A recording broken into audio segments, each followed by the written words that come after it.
আমাদের প্রতিটি গৃহিণীরই একটা স্বপ্ন থাকে সংসারটাকে সুন্দর করে গুছিয়ে সাজিয়ে সংসারটা করার। তবে সেটা তখনই সম্ভব হয় জানো তো, যখন পরিবারের আর 5টা মানুষ সেটাতে ফিজিক্যালি যদি হেল্প না করতে পারে, শুধু মানসিক সাপোর্টটা করে। আমাদের গৃহিণীদের তো খুব বেশি চাওয়া পাওয়া থাকে না, শুধু ওই পরিবারটাকে সুন্দর করে গুছিয়ে আগলে রাখাটা আমাদের জীবনে মনে হয় সব থেকে বড় অ্যাচিভমেন্ট। কিন্তু এই চাওয়াটুকু আমরা কজনই বা পাই বলো? কখনো কখনো তো আমরা এমনও গৃহিণী রয়েছি যারা সংসারের সমস্ত কাজগুলো নির্দ্বিধায় চুপচাপ করে করে নিলেও আমরা সেই নিজেদের মতো করে পরিবেশটুকু তৈরি করতে পারি না, যেখানে নিজের মতো করে সংসারটা গুছিয়ে নেওয়ার যে স্বাধীনতাটা থাকে বা শান্তিটুকু, সেটুকু খুঁজে পাই না। আজকে সকাল থেকেই জানো তো অনেকটা ব্যস্ত ছিলাম। একটা কাজের মধ্যে আরও একটা কাজ করতে হচ্ছিল, কারণ ওই একটা একটা করে কাজ করলে কোনো কাজই আর আমি গুছিয়ে নিতে পারতাম না। দুপুরবেলায় রান্নাটা বসিয়ে ঘর পরিষ্কার করতে লেগে পড়েছি।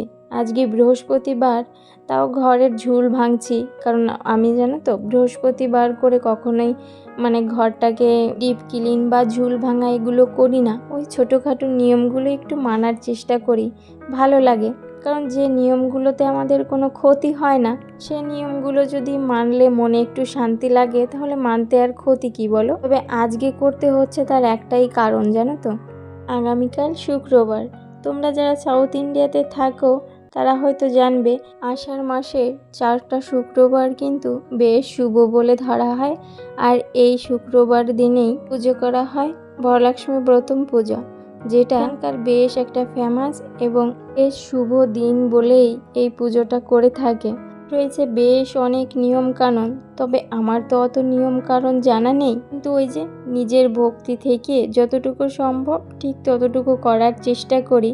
যে কোনো একটা নতুন পরিবেশে যখন নিজেকে মানিয়ে নিতে হয়, তখন মানিয়ে নিতে নিতে দেখবে ওই পরিবেশের যে কোনো জিনিসই নিজেরও একটা অভ্যাসে দাঁড়িয়ে যায়, নিজের ভালো লাগা কাজ করতে শুরু করে। ঠিক সেরকমই আমার ক্ষেত্রেও হয়েছে। আমি জানো তো মহালক্ষ্মী প্রথম পুজোর কোনো নিয়মকানুনই জানতাম না, বা এই পুজো হয় সেটাই আমি কখনো শুনিনি। তবে আমি এই পুজোটা নিজের মতো করে প্রতি বছরই করি, তার একটা অনেক সুন্দর কারণ রয়েছে জানো তো।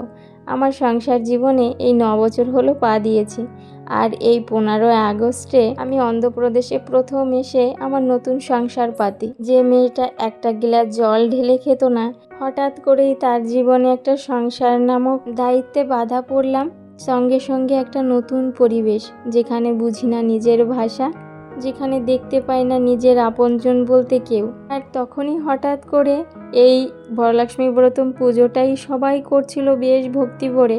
তো আমিও এই কৌতূহল নিয়ে সবার কাছ থেকে যতটুকু শুনেছি বা বুঝেছি, বেশ ভালো লাগাতে, যেহেতু এটা লক্ষ্মী দেবীরই পূজা, আর কেন যেন মনে হলো যে আমার তো নতুন সংসার শুরু করেছি, তাহলে আমার সংসারে মা লক্ষ্মীকে এই শুভ দিনেই আগমন করি। ঠিক সেই কথা মতো বরকে দিয়ে ওই মা লক্ষ্মীর একটা ফটো আনিয়েছি, আর কিছু নিয়ম কারণ জেনে আর নিজের ভক্তি থেকেই পুজোটা করেছিলাম। প্রথম যখন পুজো করেছিলাম তখন তো আর এখানকার নিয়ম কারণ মেনে পুজো করাটা আমার একদমই অসম্ভব ছিল, কারণ তখন কথা বুঝতাম না, না জানতাম এখানকার নিয়ম কানুন। বর যতটুকু জেনে আমাকে বাংলায় বুঝিয়েছিল, ঠিক আমি সেইভাবেই করেছিলাম। আর জানো তো মা লক্ষ্মীকে শুধু প্রসাদ হিসেবে আমি পায়েস রান্না করে দিয়েছিলাম, আর সেই পায়েস রান্নাটা ছিল জানো তো আমার জীবনে প্রথম মা লক্ষ্মীকে বা কোনো ঠাকুরকে ভোগ নিবেদন করার প্রথম প্রসাদ। আমি তো জানতাম না পায়েসটা কিভাবে রান্না করতে হয়। পায়েসে জানো তো আমি লবণ দিয়েছিলাম না, আর ঠাকুরের প্রসাদ সেটা তো ঠাকুরকে না দিয়ে নিজে চেকেও দেখতে পারতাম না।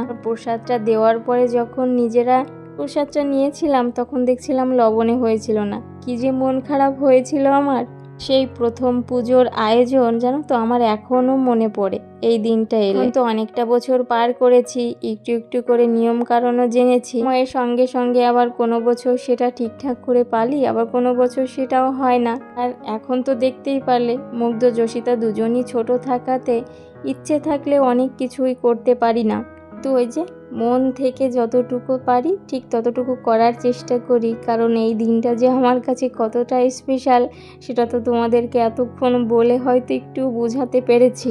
আমার বাচ্চারা যেহেতু এখনও অনেকটা ছোট আর আমার একার হাতে সবটা সামলে তারপর পুজোটা করতে হয়, তাই আমার পক্ষে জানো তো সব নিয়ম একদম নিখুঁতভাবে পালা সম্ভব হয়ে ওঠে না। দেখতেই তো পারলে কালকে যেহেতু পুজো রয়েছে, আজকেই আমি ঘরের অনেক কাজ গুছিয়ে নিয়েছি আর সঙ্গে সঙ্গে যোশিতাও আমার পায়ে পায়েই ঘুরছে। কাজগুলো ওকে নিয়েই করছি, কারণ মুখ ধুয়েলে তখন আর একটুও সময় পাবো না। বিকেলের দিকে আরও কিছু জোগাড়যন্ত্র রয়েছে।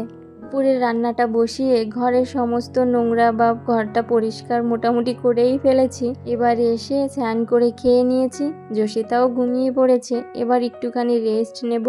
মুগ্ধ আবার স্কুল থেকে ফিরলে আবার আমার একটা ব্যস্তময় বিকেল শুরু হবে। তাছাড়া তো কালকে পুজো করব, তারও বেশ কিছু জোগাড়যন্ত্র রয়েছে। এর ভিডিওটা তবে এখানেই রাখি, কালকে দেখা হবে।